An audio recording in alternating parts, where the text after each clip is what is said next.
against same-sex marriage, now you're for it. You defended President Obama's immigration policies, now you say they're too harsh. You supported his trade deal dozens of times. You even called it the gold standard. Now suddenly last week, you're against it. Will you say anything to get elected?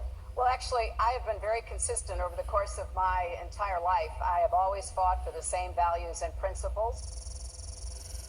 Do you think New York State should recognize gay marriage? No. No. Okay. I believe that marriage is not just a bond, but a sacred bond between a man and a woman. I have not supported same-sex marriage. I have supported civil partnerships and contractual relationships. I support marriage for lesbian and gay couples. I support it personally and as a matter of policy and law. Just in July, New Hampshire, you told the crowd you, quote, take a backseat to no one when it comes to progressive values.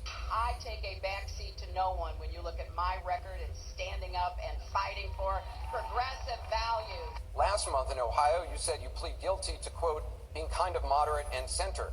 Do you change your political identity based on who you're talking to? No, I think that, like most people that I know, I have a range of views, but they are rooted in my values and my experience. You know, I get accused of being kind of moderate, center.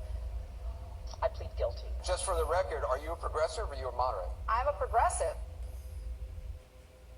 I support the Second Amendment. I don't want your guns. So for the federal government to be having any kind of, blanket rules that they're going to try to impose, I think doesn't make sense. And when it comes to guns, we have just too many guns on the streets, in our homes, in our neighborhoods. We've got to go after this. And here again, the Supreme Court is wrong on the Second Amendment. And I am going to make that case every chance I get. So I will need your help on that. Several communities have done gun buyback programs.